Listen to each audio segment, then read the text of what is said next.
Tu n'as pas parlé avec exploration du monde. Hein. Tu n'as pas parlé avec elle? Si, elle a parlé, mais les autres disent, mais elle est folle, quoi. Oui, je bagarre avec mon frère, on se bat pour l'héritage. Ouais, pourvu que Stéphane ne marche pas dans ces combines-là. Je peux dire n'importe quoi, tu sais, tu fais de homme de peine, ça va bien, la paix et tranquillité. Donc c'est en 51 que tu es venu 52, je t'ai vu. Comment? 1952. 52. Ouais. C'est déjà des années. Hein. Oui, mais 40 ans. 40 années. 40 Ah ouais. Mais Stéphane, tu n'es pas obligé de me répondre. Hein. Si, je te réponds.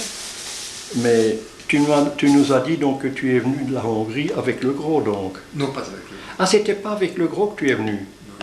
Tu peux pas nous raconter un peu? Vous êtes connu à Liège? Le gros, je l'ai rencontré à Liège, oui. Tu as rencontré où? À Liège. Ah bon? À Liège. À Liège. Mais tu es parti de là-bas quand? Oh, voilà, mais tu sais, moi j'ai bourlingué là-bas. Tu n'aimes pas de reparler de ça? De 44, j'ai parti à 46, j'étais en Autriche, j'étais en Allemagne, j'étais en Italie, j'étais en France, et en 48, le 24 février 1948, je suis arrivé en Belgique. Et le 1er mars, je suis descendu au fond, dans le puits dans la mine de Gosselin et Orlos réunis. Tu as jugé qu'en Belgique, on était mieux qu'ailleurs. Mais j'ai dit, le tribunal aussi qu'on m'a demandé pour l'option de nationalité belge, j'ai dit, j'ai appris la démocratie ici en Belgique. Ah, oui. J'ai vu qu'en Hongrie, dans un système de caste. Comment dis-tu? Un système de caste. En Hongrie, il existe un système de caste. Oui. Donc la caste composait 11 grades, n'est-ce pas, de revenus. Le premier grade de revenu, c'était le Premier ministre. Et le 11e grade de revenu, c'était des employés de choses de fonction publique. Dans l'armée, était le premier grade d'officier, c'était le 11e grade, tu sais. Ouais. On n'avait que dans ces grades. Hein. De 11e, 10e, 9e, 8e, 7e, 6e, 5e, tout. Ouais. Tu sais, mais c'était comme ça, c'est la vie qui était là-bas. Là-bas, le monsieur, on n'emploie pas de monsieur. Le monsieur était uniquement celui qui a terminé son maturité, études là-bas, c'était monsieur. Tu sais, non, je te dis comme ça, c'est pas d'esclavage, non pas ça, parce que les hommes étaient libres, tu sais. Oui, Tu oui. pouvais voyager où tu voulais, mais le droit de lecteur était pour ceux qui ont terminé leurs études primaires. Qui n'avaient pas jamais études primaires, ils n'avaient pas le droit de lecteur, parce qu'ils savaient savoir ce qu'ils lisaient. Alors, c'est pas, enfin, c'est comme ça, c'était un pays de Horthy qui était le régent, c'était un royaume de Hongrie, mais Horthy, L'Autriche-Hongrie. l'amiral Horthy qui était le régent, hein? Comment dis-tu? Amiral Horthy qui était Ah oui, c'était le le régent, hein? C'était, il a fait fin de régime de Bélacour, le communiste, le bolchevique, pendant 133 jours, c'est lui qui est venu avec les... On s'imagine, nous, en Belgique, que dans tous les pays, c'est comme ici, on ne se rend pas compte de ça. Hein. Non, oui, c'est ça. Et alors, en 1944, le 19 mars, les Allemands occupaient la Hongrie. En 1944, Je ne comprends pas. la Hongrie était associée avec le pacte Axe, tu sais, de Rome, Berlin, Tokyo, hein, officiellement. Mais en Hongrie, tu as vécu libre, les Juifs vécu libres jusqu'à 1944, en été, commençaient à ramasser les Juifs, en 1944. Hein. Ouais.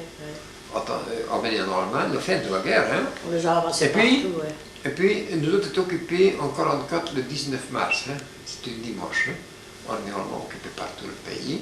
Et le 15 octobre, ils ont occupé complètement, le région a été déporté en Allemagne. Hein. Alors, j'ai été en Italie pour éventuellement émigrer de l'International Refugee Organization, tu sais, pour être éligible pour l'immigration. Alors, c'était les Juifs hongrois naturalisés américains qui sont venus nous interroger. Et ces gens, ils ne savaient pas comprendre ça, qu'en Hongrie, un jeune homme de 20 ans, comment est-ce possible qu'il n'était pas nazi et tout ça comme ça, mais non, il n'était pas. Chez nous, l'homme était à 21 ans, accompli. Hein, qui ne comprenait pas que tu n'étais pas là? Les Juifs américains, tu sais, origine hongroise, qui ont été naturalisés, qui nous ont interrogés en Italie, où j'étais le bâtiment, en 1946-1947. Hein. Alors, LGBT, Tintin, il n'y en a pas, hein, je n'étais pas accepté. Alors, quand je suis venu en Belgique, j'ai été ici, organisation réfugiée, avec des armes. Ouais. Ils m'ont accepté parce que c'était les gens normands qui ont connu la situation. Parce que la Hongrie, moi, qui était dans le camp des nazis, hein, soi-disant, mais les gens vivaient libres, c'était pas nazis. Hein. Le Amiral Horthy n'était pas nazi non plus, hein. Non. C'est pour ça qu'il a été arrêté. Il y avait des croix fléchettes qui sont venues, comme des croix gammées, tout ça, de 15 octobre 1944. Et les Russes ont encerclé Budapest le 23 décembre C'est 1944 quand même un vilain moment. Hein. jusqu'à le 16 ou 17 février. Donc 56 jours était le siège de Budapest. Ils n'ont fait que 10 000 prisonniers. Alors ils étaient furibonds, il n'y en a pas. Alors ils ont ramassé des gens de civils. Enfin, Mais tu es parti à quel âge donc de là-bas? 20 ans. À 20 ans. à 20 ans, oui. Et alors, tu étais seul pour partir? Oh, oui, j'étais seul. Comment? Ah, bien sûr que seul. On a ramassé d'abord, hop, là-bas, fait des travaux forcés, que ça, parce que le militaire commence à l'âge 21 ans accompli. Tu comprends chez nous, hein? Jusqu'à 24 ans, hein? 3 années. Oh Et là c'était- là. à 24 ans, tu étais majeur en Hongrie. Pas avant 24 ans. Allez, Et alors, c'est comme ça. Je n'étais pas l'âge de militaire encore. t'as pas eu facile pour venir alors. Je n'étais pas volontaire non plus, hein? Puisque, hop, ramassé, hop, c'est ici. Mais non, je n'ai pas très bien compris, je deviens dur d'oreille. Hein. Oui, Mais tu es parti donc à 20 ans. oui. Mais de ton propre chef ou tu t'es sauvé? Mais non, tu étais ramassé, hein? Ah, tu as été ramassé Ah, par ouais. nos amis donc. Oui, les amis, tous des amis de l'Est. Mais tu sais, c'est déjà loin, et ce n'est pas si moche que j'ai eu à ce moment. Hein. C'est parce que tous les mauvais souvenirs, avec le temps, c'est un peu bien potable, hein, Oui. non? Mais c'était des Hongrois qui vous ramassaient ou des Non, non, Allemands? non, non. Comment? Des choses... Des collaborateurs ou bien? Oui. Comment? Les Allemands, puisque l'Hongrie était occupée. Oui, mais tu sais qu'ici en Belgique, comme en France, il ne faut pas croire que la police belge ne ramassait pas des Belges non plus. Hein. Non, pas que là-bas, non, parce que je n'étais pas juif, tu sais, alors c'était Mais une nous, il question. n'était pas une question de juifs. Il n'est pas une question de juifs. Il y a eu des saloperies comme ça aussi en Belgique. En hein, dis. 1945, je suis retourné pour 6 mois pour le paradis soviétique là-bas. Et en 1945, retourné, en 1946, le 20 mars, je suis reparti par ici. Donc 6 mois, j'ai connu le Un mauvais souvenir. communiste aussi. Et quand est-ce que tu as pu quitter pour de bon de ton propre chef, si je peux dire, tout en te cachant peut-être? Le 20 mars 1946, définitivement. Donc les Russes étaient là. Oui, c'était là. Et tu as pu te sauver, te laisser partir? On m'a laissé partir, il n'y avait pas de rideau de fer, tu sais. Comment dis-tu? Il n'y avait pas de rideau de fer frontière. Hein. Ah, oui, Tu oui. passais là-bas comme tu voulais. Hein. Le rideau de fer, c'était plus tard. Alors, il y avait des choses.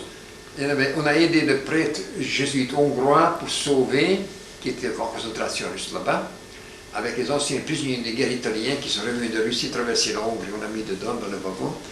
Et cette père, j'ai rencontré à Rome en 1947. Allez, coïncidence. Qui as-tu rencontré? Le père qu'on a sauvé en Hongrie, un père jésuite, le révérend père Balog.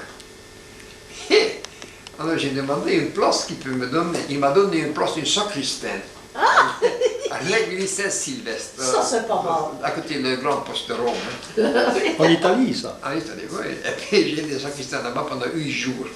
Mais tu sais, je suis d'accord, c'est une place honorable. Tu dis la messe là-bas des matins de 6h jusqu'à midi et demi. Alors après, tu manges un peu, pas beaucoup, hein, et tu balayes l'église avec un sécateur de sciure de bois, c'est nettoyer des statues, préparer, n'est-ce pas, des chasubles et tout. Et puis après-midi, c'est le boulot. Soir, on te donne très peu manger, hein, un petit filet de poisson, petit verre de vin et c'est fini. Hein. Mais j'avais de la chance, ils soignaient ta ligne. Ah, mais tu sais, à ce moment, j'étais maigre, hein. Oui. Je ne vais pas soigner ma ligne, tu sais, je crevais de faim presque. Hein. Mais ils ne pouvaient pas te nourrir trop parce qu'alors beaucoup des gens qui avaient été mal nourris, si je peux dire. Hein. C'est mal nourri. Et quand on leur donnait trop, ils mouraient. Alors je vois que tu avais affaire à de braves gens. Hein. Alors, Mais eux mangeaient bien. Oui, c'est un peu, mais enfin, tu sais, c'est... Ou bien ils avaient le même régime que toi.